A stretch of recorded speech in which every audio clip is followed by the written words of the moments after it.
श्री शिवाय नमस्तुभ्यम। ओम नमः शिवाय। जय श्री कृष्णा। राधे राधे। हर हर महादेव। ओम नमो भगवते वासुदेवाय नमः। जय श्रीमन नारायण। दोस्तों आज हम सब सुनेंगे शुक्रवार के दिन संतोषी माता के व्रत की कथा। आइए चलिए सुनते हैं। प्रेम से बोलिए संतोषी माता की जय हो, लक्ष्मी माता की जय हो, सभी देवी देवताओं की जय हो। एक बुढ़िया थी और उसके 7 बेटे थे। 6 बेटे कमाने वाले थे और एक बेटा निकम्मा था। बुढ़िया माई 6 पुत्रों की रसोई बनाती, भोजन कराती और पीछे से जो कुछ बचता वह 7वें पुत्र को दे देती। परंतु वह बड़ा भोला भाला था, मन में कुछ विचार नहीं करता था। एक दिन वह अपनी बहू से बोला, देखो मेरी माता का मुझ पर कितना प्रेम है। वह बोली, क्यों नहीं, सबका जूठा बचा हुआ तुमको जो खिलाती हैं। वह बोला, ऐसा भी हो सकता है क्या? मैं जब तक अपनी आंखों से न देख लूं नहीं मान सकता। बहू ने हंसकर कहा, देख लोगे तो मानोगे। कुछ दिन बाद बड़ा त्योहार आया। घर में 7 प्रकार के भोजन और चूरमा के लड्डू बने। वह जांचने का सर का दर्द का बहाना करके पतला कपड़ा लेकर सिर पर ढककर रसोई घर में ही सो गया। कपड़े में सब कुछ देखता रहा। 6 भाई भोजन करने आए। उसने देखा कि उसकी माँ ने सुंदर सुंदर आसन बिछाए, 7 प्रकार की रसोई परोसी और वह आग्रह करके जिमाती रही और वह देखता रहा।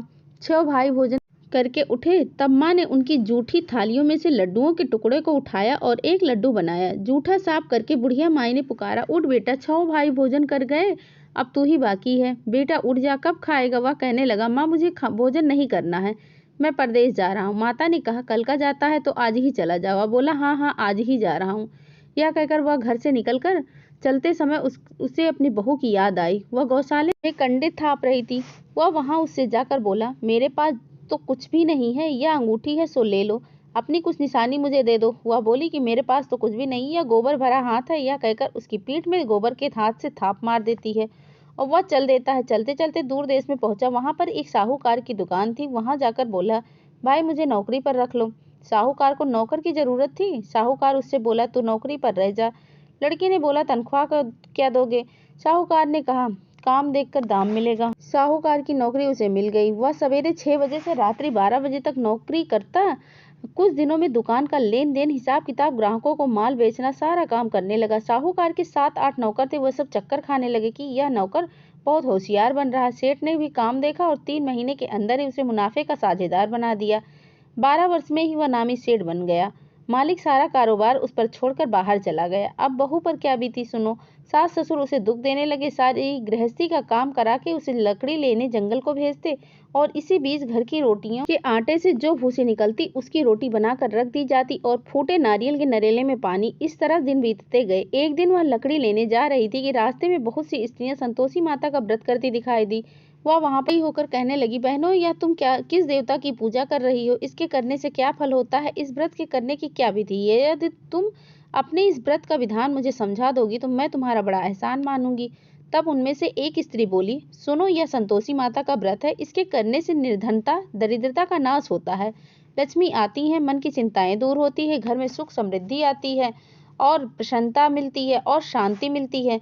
निपुत्री को पुत्र मिलता है, प्रीतम बाहर गया हो तो शीघ्र आ जाता है, कुंवारी कन्या को मनपसंद वर मिलता है, राज दरबार में अगर बहुत दिनों से मुकदमा चल रहा हो तो वह भी खत्म हो जाता है और घर के कला क्लेश से निवृत्ति होती है, सुख शांति आती है, घर में धन जमा हो जाता है, पैसे जायदाद लाभ होता है और मन में जो कुछ भी कामनाएं होती है वह संतोषी माता की कृपा से जरूर पूरी होती है।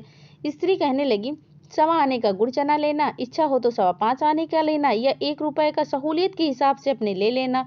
बिना परेशानी, श्रद्धा और प्रेम से जितना भी बन सके सवाया लेना, 1.25 पैसे से 1.25 आने तक, इससे भी ज्यादा शक्ति अनुसार अपने ले लेना और हर शुक्रवार को निराहार रहकर कथा कहना और सुनना। इसके बाद क्रम टूटे नहीं, लगातार नियम पालन करते रहना। सुनने वाला कोई न मिले तो घी का दीपक जलाकर उसके आगे जल के पात्र को रखकर कथा कहना, परंतु नियम न टूटे। जब तक कार्य सिद्ध न हो नियम का पालन करना और कार्य सिद्ध हो जाने पर ही उद्यापन करना।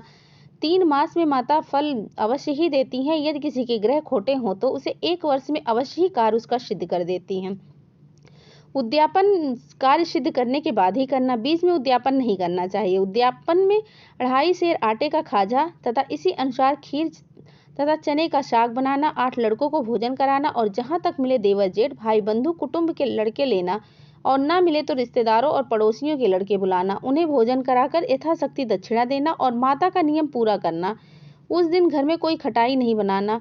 यह सब सुनकर बुढ़िया की बहू वहां से चल दी। रास्ते में लकड़ी के बोझ को बेच दिया और उन पैसों से गुड़ चना लेकर माता के व्रत की तैयारी करने लगी और आगे चली तो सामने मंदिर था।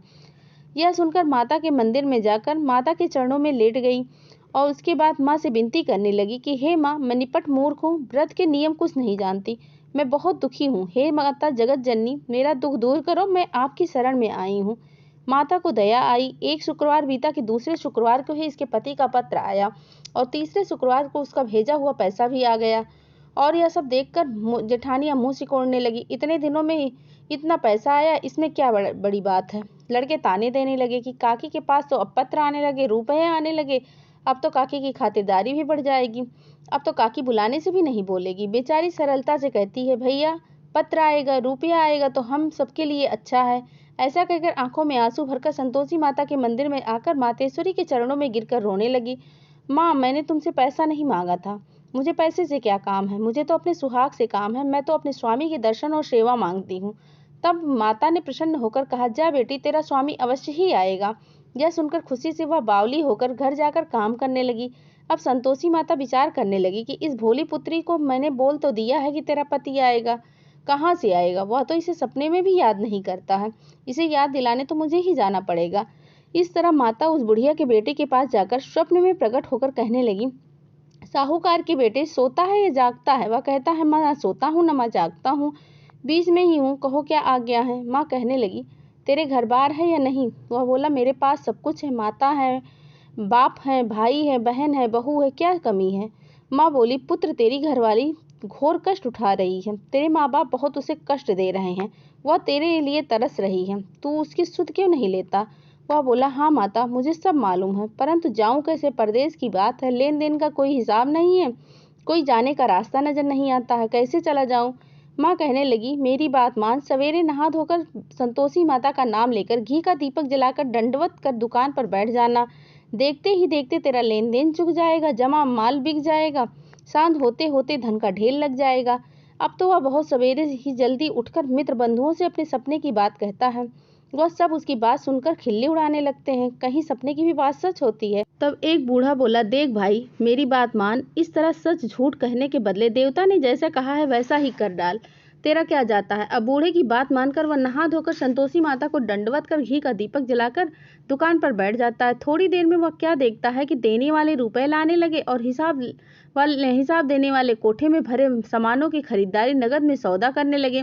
शाम तक धन का ढेर लग गया। मन में माता का नाम लेकर प्रसन्न होकर घर जाने के वास्ते गहना कपड़ा सामान खरीदने लगा। यहाँ के काम से निपट कर घर को रवाना हुआ और उधर बहू बेचारी जंगल में लकड़ी लेने जाती और लौटते वक्त माता जी के मंदिर पर विश्राम करती। वह तो उसका रोज का रुकने का स्थान ही हो गया था। दूर धूल उड़ती देखकर वह माता से पूछती है, हे माता, यह धूल कैसे उड़ी चली आ रही है?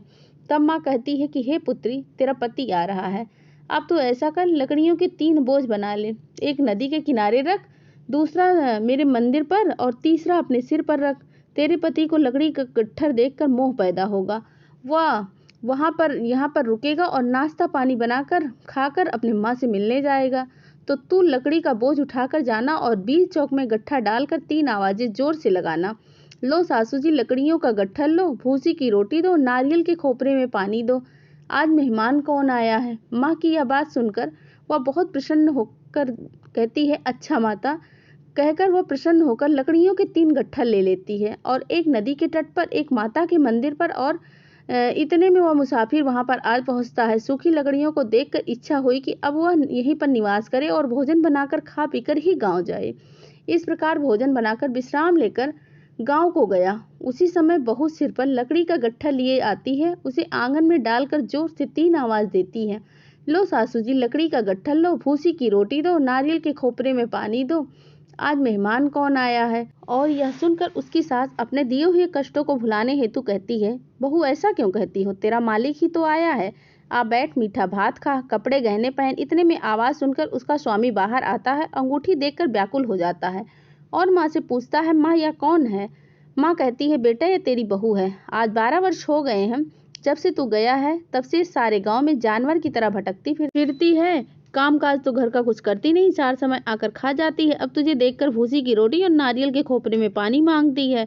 वह लज्जित होकर बोला, ठीक है माँ, मैंने इसे भी देखा और तुम्हें भी।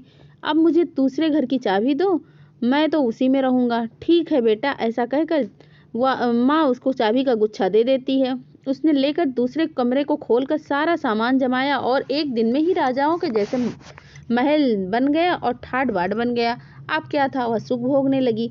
इतने में अगला शुक्रवार आया। उसने अपने पति से कहा, मुझे माताजी के उद्यापन करना है। उसका पति बोला, बहुत अच्छा, अपनी खुशी से यह भी कर लो। तुरंत वह उद्यापन की तैयारी करने लगी। जेठ की लड़कियों को भोजन के लिए कहने गई। उसने मंजूर किया, परंतु पीछे से जेठानी अपने बच्चों को सिखाती है, देखो भोजन के समय सब लोग खटाई मांगना, इससे उसका उद्यापन पूरा ना हो सके। लड़के खाना खाने आए, खीर पेट भर के खाई, परंतु बाद में बात याद आ गई। कहने लगे, हमें खटाई खाना है, हमें खीर नहीं खाना है। यह देखकर अरुचि होती है। बहू कहने लगी, खटाई किसी को नहीं दी जाएगी, यह तो संतोषी माता का प्रसाद है। लड़के उठकर खड़े हो गए और बोले, पैसे लाओ। भोली बहू कुछ जानती नहीं थी, सो उन्हें पैसे दे दिए। लड़के उसी समय उठकर इमली लेकर खाने लगे और यह देखकर बहू पर माता ने कोप किया। राजा के दूत उसके पति को पकड़ कर ले गए और जेठ जेठानी मनमाने खोटे वचन कहने लगे। लूट लूट कर धन इकट्ठा करके लाया है, सो राजा के दूत उसे पकड़ कर ले गए। अब सब कुछ मालूम हो जाएगा जब जेल की रोटी खाएगा। बहू से यह सब वचन सहन नहीं हुआ। रोती रोती माता के मंदिर गई और बोली, हे माता, तुमने यह क्या किया, हंसाकर रुलाती क्यों हो? माता बोली, पुत्री, तूने उद्यापन करके मेरा व्रत भंग कर दिया है। इतना जल्दी सब बातें भूल गई? वह कहने लगी, माता, भूली तो कुछ भी नहीं हूँ, ना ही कुछ अपराध किया है। मुझे तो लड़कों ने ही भूल में डाल दिया, मैंने भूल से उन्हें पैसे दे दिए, मुझे क्षमा करो। माँ बोली, ऐसी भी क्या भूल? वह बोली, माँ, मुझे माफ कर दो, फिर मैं आपका उद्यापन करूंगी। माँ बोली, अब भूल मत करना। वह बोली, अब ठीक है, अब भूल नहीं होगी। माता, अब बताओ वह कैसे आएंगे? माँ बोली, जा पुत्री, तेरा मालिक तुझे रास्ते में ही मिल जाएगा।